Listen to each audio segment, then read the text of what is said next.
Welcome to Galaxy Classes, where concepts become clear and learning becomes powerful. Hello students! तो पिछली class में हमने history के 7th chapter sports and history का part 1 finish किया था। उसमें हमने समझा था कि स्पोर्ट्स की इंपॉर्टेंस क्या है और उनके टाइप्स क्या होते हैं। आज हम उसी चैप्टर को आगे बढ़ा रहे हैं और इसका पार्ट 2 डिटेल में समझने वाले हैं। जैसा कि आप स्क्रीन पर देख रहे हैं, हमारा टॉपिक है history of sports, games and entertainment part 2। सोचो जरा, क्या आपने कभी सोचा है कि गिल्ली डंडा जैसा सिंपल सा गेम आज के मॉडर्न स्पोर्ट्स से कैसे जुड़ा हो सकता है? या एक रानी का डेली एक्सरसाइज रूटीन हिस्ट्री का एक इंपॉर्टेंट सवाल कैसे बन सकता है? इस पार्ट 2 में हम इन्हीं इंटरेस्टिंग स्टोरीज को, इन्हीं कहानियों को अनकवर करेंगे।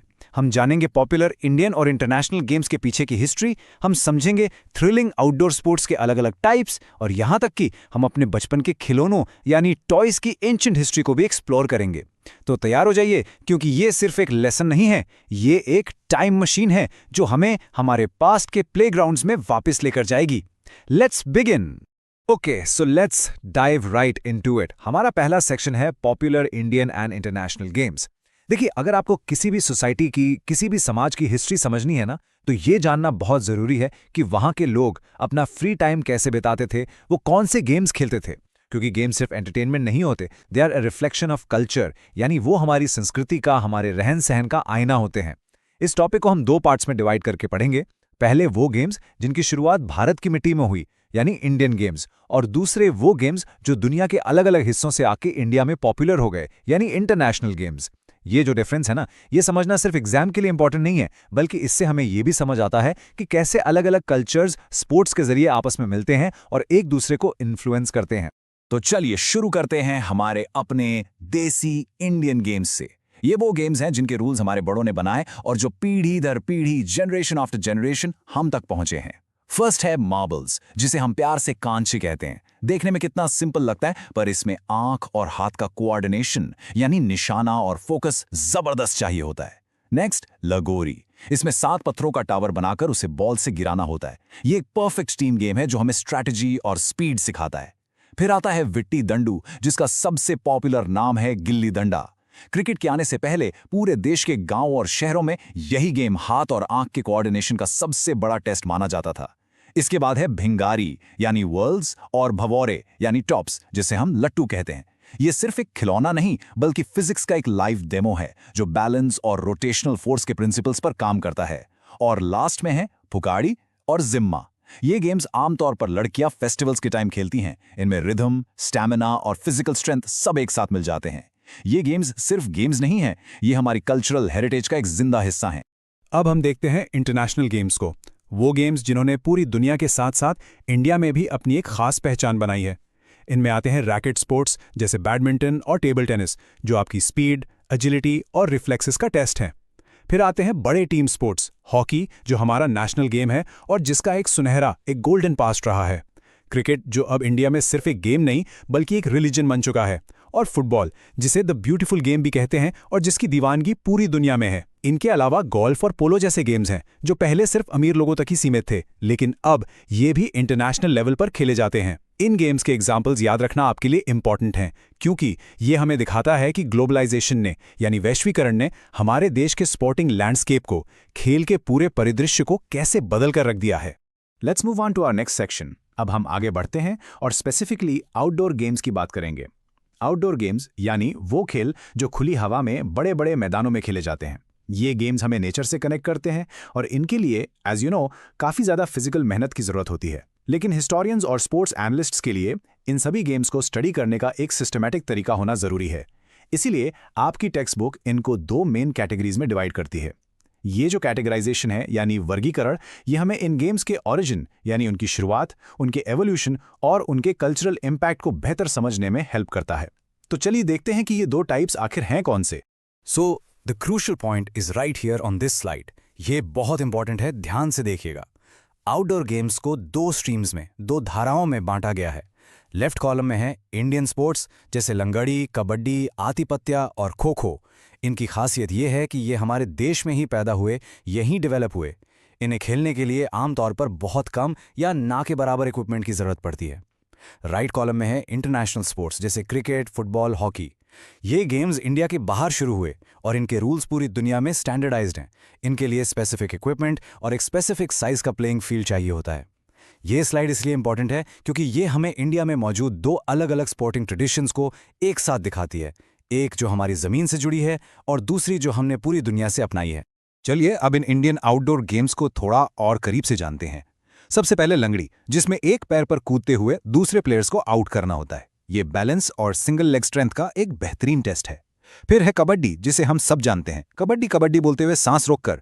ये स्पीड, पावर और ब्रेथ कंट्रोल का एक एक्सप्लोसिव कॉम्बिनेशन है। फिर आता है अत्या पत्या। ये एक कोर्ट में खेला जाने वाला स्ट्रेटेजिक गेम है जिसमें अटैकिंग टीम को डिफेंसिव लाइंस को एक तरह की दीवारों को क्रॉस करना होता है। इसको गेम ऑफ ट्रेंचेस भी कहते थे। और खो खो, जैसा कि आप इस इमेज में प्लेयर्स की फुर्ती देख सकते हैं, ये एक हाई स्पीड चेजिंग गेम है जिसमें पलक झपकते ही डायरेक्शन चेंज करने की एजिलिटी और जबरदस्त स्टैमिना चाहिए। ये सभी गेम्स सदियों से हमारे देश में खेले जा रहे हैं और इन्होंने हमारे फिजिकल कल्चर को, हमारी शारीरिक संस्कृति को शेप किया है। नाउ ये बहुत ही ज़्यादा इंटरेस्टिंग है। ये स्लाइड हमें हिस्ट्री का एक रियल लाइफ एग्जाम्पल दे रही है। आपकी टेक्स्ट बुक में ये जो कोट है, ये विष्णु भट्ट गोडसे की किताब माजा प्रवास से लिया गया है, जो 1857 के रिवोल्ट के एक आई विटनेस थे। उन्होंने अपनी आंखों से देखा था। इसमें लिखा है कि झांसी की रानी लक्ष्मीबाई को फिजिकल एक्सरसाइज का बहुत शौक था। वो रोज सुबह 2 घटिकास तक मल्लखांब पर एक्सरसाइज करती थी। यहाँ घटिका एक पुराना टाइम का यूनिट है। एक घटिका मतलब लगभग 24 मिनट्स, तो 2 घटिकास का मतलब हुआ अराउंड 48 मिनट्स, यानी लगभग 1 घंटा। इसके बाद वो हॉर्स राइडिंग और एलिफेंट राइडिंग भी करती थी और एक्सरसाइज के बाद वो खुराक लेती थी।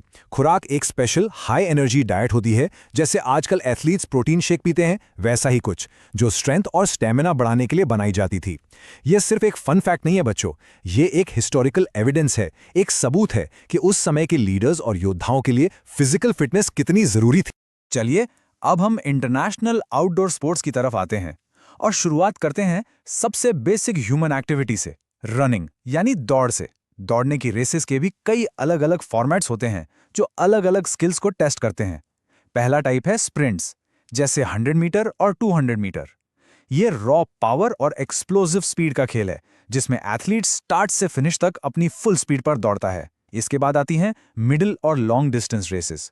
यहाँ स्पीड के साथ साथ एंड्योरेंस यानी सहन शक्ति या दमखम और रेस की स्ट्रैटेजी बहुत इंपॉर्टेंट हो जाती है। रनिंग का अल्टीमेट टेस्ट है मैराथन, जो 42 किलोमीटर से भी ज्यादा की रेस है और इंसानी स्टैमिना की हदों को टेस्ट करती है। और आखिर में आती हैं स्पेशल रेसेस, जैसे हर्डल्स, जिसमें स्पीड के साथ रिदम और टेक्निक चाहिए, और रिले रेसेस, जिसमें इंडिविजुअल स्पीड के साथ साथ टीम वर्क और परफेक्ट बटन एक्सचेंज सबसे जरूरी है। रनिंग यानी ट्रैक इवेंट्स के अलावा एथलेटिक्स में फील्ड इवेंट्स भी होते हैं। ये प्योर फिजिकल स्किल और टेक्निक पर बेस्ड होते हैं। इनमें से एक है शॉट पुट, जिसमें एथलीट अपनी पूरी ताकत, पूरी एक्सप्लोसिव स्ट्रेंथ लगाकर एक भारी मेटल बॉल को जितना दूर हो सके फेंकता है। फिर है डिस्कस थ्रो। इसमें सिर्फ ताकत नहीं बल्कि रोटेशनल टेक्निक यानी घूमने की तकनीक का इस्तेमाल करके एक डिस्क को हवा में दूर तक भेजा जाता है। इसके बाद आते हैं जंप्स। लॉन्ग जंप में आपको आगे की तरफ यानी हॉरिजॉन्टल डिस्टेंस कवर करना होता है, जिसके लिए स्पीड और टेक ऑफ पावर का कॉम्बिनेशन चाहिए। और हाई जंप में वर्टिकली यानी ऊपर की तरफ एक बार को क्रॉस करना होता है, जिसके लिए टेक्निक और फ्लेक्सिबिलिटी दोनों जरूरी हैं। ये सारे स्पोर्ट्स इंसान की रॉ पावर को एक रिफाइंड टेक्निक के साथ जोड़ते हैं। अब हम 2 और अलग अलग कैटेगरीज को एक साथ देखेंगे, वाटर स्पोर्ट्स और एक्रोबैटिक्स। वाटर स्पोर्ट्स यानी पानी में खेले जाने वाले खेल, जैसे कि स्विमिंग, वाटर पोलो और रोइंग। इनका यूनिक चैलेंज ये है कि एथलीट को पानी के रेजिस्टेंस यानी पानी के दबाव के खिलाफ काम करना पड़ता है, जिसके लिए स्पेशल स्ट्रेंथ और एंड्योरेंस डेवलप करनी पड़ती है। दूसरी तरफ है एक्रोबैटिक्स, जहां एथलीट ग्रेविटी को चैलेंज करता है, हवा में अपने शरीर पर कंट्रोल पाता है। इसमें आती है जिम्नास्टिक्स, जो फ्लेक्सिबिलिटी और स्ट्रेंथ का एक कमाल का कॉम्बिनेशन है। और हमारा अपना ट्रेडिशनल स्पोर्ट मल्लखंब और उसका एक वेरिएशन रोप मल्लखंब, जिसके बारे में हम अब डिटेल में जानेंगे। लेट्स फोकस स्पेसिफिकली ऑन मालाखंब, जैसा कि आप इस खूबसूरत इलस्ट्रेशन में देख सकते हैं। मालाखंब एक यूनिकली इंडियन स्पोर्ट है। इसका नाम 2 शब्दों से बना है, मला जिसका मतलब होता है रेसलर या योद्धा, और खम जिसका मतलब होता है पोल या खंबा। तो मालाखंब का मतलब हुआ रेसलर्स पोल। ये स्पोर्ट हिस्टोरिकली पहलवानों की यानी रेसलर्स की ट्रेनिंग का एक बहुत इंपॉर्टेंट हिस्सा था। ये एक पावरफुल फ्यूजन है। इसमें जिम्नास्टिक्स जैसे एक्रोबैटिक मूवमेंट्स हैं, कुश्ती की स्ट्रॉन्ग ग्रिप्स हैं और हवा में किए जाने वाले योगिक पोस्चर्स भी हैं। बेसिकली ये एक कंप्लीट बॉडी वर्कआउट है जो स्ट्रेंथ, फ्लेक्सिबिलिटी, बैलेंस और फोकस का अल्टीमेट टेस्ट। और मलाखम की जो ओरिजिन स्टोरी है ना, वो तो और भी ज्यादा फैसिनेटिंग है। हिस्टोरिकल टेक्स्ट के अनुसार इस स्पोर्ट की मॉडर्न टेक्निक्स को डेवलप करने का क्रेडिट यानी श्रेय बालम भट्ट देवधर को जाता है। वो मराठा एम्पायर के पेशवा बाजीराव द सेकंड के फिजिकल ट्रेनर यानी व्यायाम शिक्षक थे। और सबसे अमेजिंग बात, पता है उन्हें इसकी इंस्पिरेशन कहां से मिली? उन्हें ये इंस्पिरेशन बंदरों को, मंकीज को पेड़ों पर खेलते, उछलते, कूदते और लटकते देखकर मिली। उन्होंने बंदरों की एजिलिटी और उनके मूवमेंट्स को स्टडी किया और उन्हें एक सिस्टमैटिक स्पोर्ट में बदल दिया। ये एक बेहतरीन एग्जाम्पल है कि कैसे नेचर को ऑब्जर्व करके एक ऐसी एथलेटिक डिसिप्लिन बनाई जा सकती है। एग्जाम के लिए बालम भट्ट देवधर और पेशवा बाजीराव द्वितीय का नाम याद रखना बहुत बहुत जरूरी है। अब हम पार्ट 2 के एक नए और थ्रिलिंग कैटेगरी की तरफ बढ़ रहे हैं, एडवेंचरस स्पोर्ट्स एंड कॉम्पिटिशंस। ये सेक्शन सिर्फ गेम्स के बारे में नहीं है, ये ह्यूमन स्पिरिट यानी इंसानी जज्बे के बारे में है। उन खेलों के बारे में जहां इंसान रिस्क लेता है, अपनी सीमाओं को, अपनी लिमिट्स को पुश करता है। और साथ ही हम ये भी देखेंगे कि इन एथलीट्स के स्किल और डेडिकेशन को सेलिब्रेट करने के लिए किस तरह के बड़े बड़े कॉम्पिटिशंस यानी प्रतियोगिताएं ऑर्गेनाइज की जाती हैं। एडवेंचरस स्पोर्ट्स की शुरुआत हम करते हैं आइस बेस्ड स्पोर्ट्स से। ये एक बहुत ही चैलेंजिंग एनवायरनमेंट में खेले जाते हैं, राइट? इनमें शामिल हैं आइस स्केटिंग, जिसमें ग्रेस और प्रिसिशन के साथ आइस पर ग्लाइड करना होता है, स्कीइंग, जिसमें एथलीट्स स्नो से ढकी पहाड़ियों पर हाई स्पीड से नीचे आते हैं, और आइस हॉकी, जो आइस पर खेला जाने वाला एक बेहद फास्ट और फिजिकल गेम है। इन तीनों ही गेम्स में एक स्किल सबसे ज्यादा कॉमन और जरूरी है, और वो है एक्सेप्शनल बैलेंसिंग स्किल्स। सोचो, आइस एक लो फ्रिक्शन सरफेस है, इस पर कंट्रोल बनाना और बैलेंस मेंटेन करना ही सबसे बड़ा चैलेंज होता है। पैर एडवेंचर सिर्फ बर्फ पर ही नहीं मिलता, और भी कई स्पोर्ट्स हैं जो हदों को पार करते हैं, जैसे कि रॉक क्लाइंबिंग। ये सिर्फ फिजिकल स्ट्रेंथ का खेल नहीं, बल्कि एक वर्टिकल चेस गेम है, जहां आपको ऊपर चढ़ने के लिए बेस्ट रूट प्लान करना होता है। फिर है ग्लाइडिंग, जो बिना इंजन के उड़ने की कला है, जिसमें पायलट सिर्फ हवा के करंट्स का इस्तेमाल करके आसमान में संचालन करता है। और आखिर में है ऑटो रेसिंग, जिसमें कार्स और मोटरबाइक्स की हाई स्पीड रेस होती है, जहां टेक्नोलॉजी, ह्यूमन करेज और स्प्लिट सेकंड डिसीजंस का इम्तिहान होता है।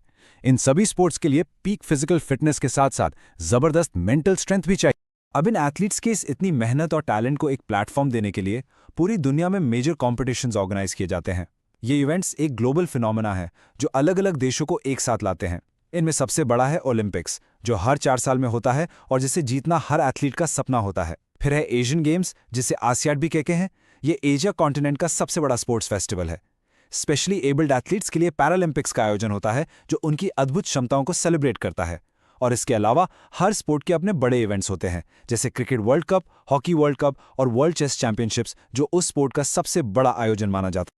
अगर हम इंडिया के कॉन्टेक्स्ट में बात करें तो हॉकी को हमारे नेशनल गेम का स्टेटस मिला हुआ है। इसके पीछे का रीजन हमारा ग्लोरियस ओलंपिक पास्ट है। हालांकि पॉपुलैरिटी के मामले में क्रिकेट ने सबको पीछे छोड़ दिया है। इन सभी स्पोर्ट्स में आगे बढ़ने के लिए एक प्रॉपर स्ट्रक्चर, एक साफ रास्ता मौजूद है। कॉम्पिटिशन्स लोकल लेवल जैसे स्कूल और कॉलेज से शुरू होते हैं, फिर talented players city, taluka, district, state और नेशनल चैंपियनशिप्स तक पहुंचते हैं, और जो यहाँ सबसे अच्छा परफॉर्म करते हैं उन्हें इंटरनेशनल लेवल पर देश को रिप्रेजेंट करने का मौका मिलता है। सो एक सक्सेसफुल स्पोर्ट्स पर्सन के लिए इस फील्ड में एक बहुत ही रिवॉर्डिंग और रिस्पेक्टेबल करियर है। और जब भी हम इंडियन स्पोर्ट्स और खासकर हॉकी की बात करते हैं तो एक नाम है जिसे हमेशा आदर और सम्मान से लिया जाता है, मेजर ध्यानचंद। जैसा कि आप इस पोर्ट्रेट में देख सकते हैं, वो इंडियन हॉकी के सबसे महान खिलाड़ी थे। उनका बॉल पर कंट्रोल इतना कमाल का था, उनकी स्टिक से बॉल ऐसे चलती थी जैसे वो उससे चिपकी हुई हो, कि लोग उन्हें द विजर्ड ऑफ हॉकी यानी हॉकी का जादूगर कहने लगे। मेजर ध्यानचंद के अचीवमेंट्स सच में हिस्टोरिकल हैं। वो उस गोल्डन एरा का, उस सुनहरे दौर का हिस्सा थे जब इंडियन हॉकी टीम पूरी दुनिया पर राज करती थी। उनकी लीडरशिप में भारत ने लगातार बैक टू बैक 3 बार ओलंपिक गोल्ड मेडल जीते, जैसा कि आप इस टाइमलाइन पर देख सकते हैं। 1928 में एम्स्टर्डम ओलंपिक्स, 1932 में लॉस एंजलिस ओलंपिक्स और सबसे इंपॉर्टेंट 1936 में बर्लिन ओलंपिक्स, जहां वो टीम के कैप्टन थे। जरा सोचिए, प्री इंडिपेंडेंस इंडिया के लिए आजादी से पहले ये जीतें कितनी बड़ी बात रही होंगी। ये साल और शहर एग्जाम पॉइंट ऑफ व्यू से एक्सट्रीमली इंपॉर्टेंट। मेजर ध्यानचंद के इस बेमिसाल योगदान को, उनके इनक्रेडिबल कंट्रीब्यूशन को सम्मान देने के लिए उनके जन्मदिन यानी 29 अगस्त को हर साल पूरे भारत में नेशनल स्पोर्ट्स डे के रूप में मनाया जाता है। ये सिर्फ एक छुट्टी नहीं है, ये एक दिन है जब हम स्पोर्ट्स और हमारे स्पोर्ट्स पर्सन्स को सेलिब्रेट करते हैं। ये फैक्ट बच्चों 1 मार्क क्वेश्चंस और MCQs के लिए इस चैप्टर के सबसे ज़रूरी पॉइंट्स में से एक है, इसे हमेशा याद रखिए। चलिए अब हम इस पार्ट 2 के अगले पड़ाव पर चलते हैं। अब तक हमने एथलीट्स और बड़े बड़े स्पोर्ट्स की बात की।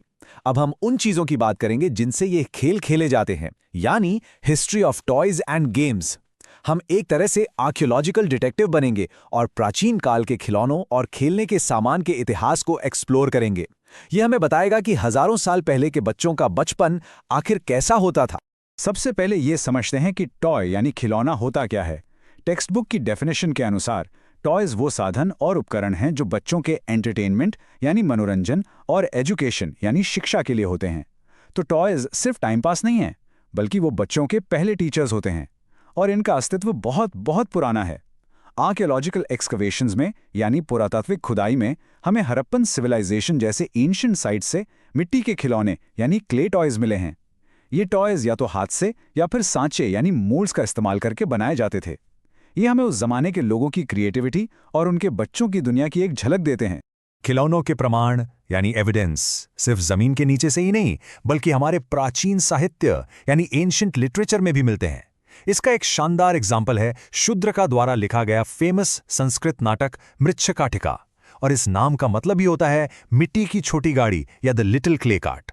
सोचिए, मिट्टी की गाड़ी जैसा एक आम सा खिलौना उस समय इतना कॉमन और इंपॉर्टेंट रहा होगा कि एक महान नाटककार ने अपने पूरे प्ले का नाम ही उसके ऊपर रख दिया। यह हमें उस युग के आम जीवन, वहां की कल्चर के बारे में बहुत कुछ बताता है। और अब एक ऐसी जानकारी जो आपको हैरान कर देगी। एक प्राचीन ग्रंथ है कथासारित्सागरम। इसमें खिलौनों के कुछ ऐसे डिस्क्रिप्शंस मिलते हैं जो किसी साइंस फिक्शन स्टोरी से कम नहीं है। इसमें फ्लाइंग डॉल्स यानी उड़ने वाली गुड़ियों का जिक्र है। लिखा है कि एक की यानी चाबी दबाने पर कुछ गुड़िया हवा में उड़ती थी, कुछ नाचती थी और कुछ आवाजें निकालती थी। ये सीधा सीधा इस बात का प्रमाण है कि एंशिएंट इंडिया में मैकेनिकल टॉयज या ऑटोमेटा बनाने की टेक्नोलॉजी और नॉलेज मौजूद थी। ये हमारी प्राचीन काल के साइंटिफिक और टेक्नोलॉजिकल अचीवमेंट्स का एक छोटा सा लेकिन बेहद प्रभावशाली उदाहरण है। ओके, अब हम अपने इस हिस्टोरिकल सफर को आज के समय में यानी प्रेजेंट डे में लेकर आते हैं। हमारा फाइनल टीचिंग सेक्शन है sports as a global phenomena. इस सेक्शन में हम समझेंगे कि कैसे 20th और 21st सेंचुरी में स्पोर्ट्स सिर्फ मैदानों तक सीमित नहीं रह गए हैं, वो अब एक बहुत बड़ी ग्लोबल इंडस्ट्री, एक वैश्विक अर्थव्यवस्था यानी एक ग्लोबल इकोनॉमी बन चुके हैं, जिसमें अरबों खरबों का लेन देन होता है और जो लाखों लोगों को रोजगार देता है। स्पोर्ट्स इकोनॉमी के पीछे ग्लोबलाइजेशन का बहुत बड़ा हाथ है। टेलीविजन और इंटरनेट ने दुनिया के किसी भी कोने में हो रहे मैच को हमारे घरों तक पहुंचा दिया है। इस इकोनॉमी के 3 मेन पिलर्स हैं, 3 स्तंभ हैं। पहले हैं फैंस यानी आप और हम, जो एंटरटेनमेंट के लिए मैचेस देखते हैं, टिकट्स खरीदते हैं और अपनी फेवरेट टीम्स को सपोर्ट करते हैं। दूसरे हैं इंडस्ट्रियल और कमर्शियल कंपनीज, जो स्पोर्ट्स की इस मैसिव पॉपुलैरिटी का इस्तेमाल अपने प्रोडक्ट्स की एडवर्टाइजिंग के लिए करती हैं। और तीसरे हैं रिटायर्ड स्पोर्ट्स पर्सन्स, जिनके लिए रिटायरमेंट के बाद भी कमेंटेटर, एनालिस्ट या कोच बनने के नए रास्ते खुल गए हैं। ये तीनों मिलकर एक ऐसी साइकिल बनाते हैं जो इस पूरी स्पोर्ट्स इकोनॉमी को चलाती है। तो स्टूडेंट्स, इसी के साथ हमारे इस पार्ट 2 का टीचिंग सेक्शन कंप्लीट होता है। हमने टेक्स्ट बुक के हर टॉपिक को, हर लाइन को डिटेल में कवर किया है, लेकिन एग्जाम में अच्छे मार्क्स लाने के लिए आखिरी वक्त पर एक क्विक और इफेक्टिव रिवीजन बहुत जरूरी है। तो चलिए अब 2 मिनट में इस पूरे लेसन के सबसे इंपॉर्टेंट पॉइंट्स को एक बार फिर से रिवाइज करते हैं, ताकि सारे कॉन्सेप्ट्स आपके दिमाग में एकदम क्रिस्टल क्लियर हो जाएं। रेडी? चलिए जल्दी से रिवाइज करते हैं। सबसे पहले हमने टाइप्स ऑफ गेम्स देखे। इंडियन गेम्स जैसे कबड्डी, जो हमारी जमीन से जुड़े हैं, और इंटरनेशनल गेम्स जैसे क्रिकेट, जो ग्लोबलाइजेशन की देन है। फिर हमने आउटडोर स्पोर्ट्स को इंडियन और इंटरनेशनल कैटेगरीज में बांटा। उसके बाद हमने एडवेंचरस गेम्स के बारे में पढ़ा, जो इंसानी हिम्मत और स्किल की परीक्षा लेते हैं। फिर हमने मेजर कॉम्पिटिशन्स जैसे ओलंपिक्स और वर्ल्ड कप्स को लिस्ट किया। इसके बाद हम हिस्ट्री ऑफ टॉयज में गए, जहां हमें मृच्छकटिका और एंशिएंट मैकेनिकल डॉल्स के बारे में पता चला। और आखिर में हमने आज की मॉडर्न स्पोर्ट्स इकोनॉमी को समझा, जिसमें फैंस, कंपनीज और एथलीट्स एक दूसरे से जुड़े हैं। यही इस चैप्टर के कोर कॉन्सेप्ट्स हैं। तो इस लेसन के एंड में मैं आपके लिए एक सवाल छोड़कर जा रहा हूं। इस पर जरूर सोचना। इतने सारे ट्रेडिशनल इंडियन स्पोर्ट्स जो हमने डिस्कस किए, उनमें से आपको क्या लगता है, which traditional Indian sport has the most potential on the world stage today? क्या वो कबड्डी का पावर है, मल्लखम की ग्रेस है, या कोई और? अपने विचार जरूर फॉर्म करिएगा। आई होप आपको ये पार्ट 2 अच्छे से समझ आया होगा। अच्छे से पढ़ाई कीजिए, कॉन्सेप्ट्स को हमेशा क्लियर रखिए और याद रखिए, हिस्ट्री सिर्फ डेट्स नहीं बल्कि कहानियों का खजाना है। All the best. This lesson was brought to you by Galaxy Classes, created only for study and concept clarity. Like, share, subscribe, and press the bell icon for further notifications.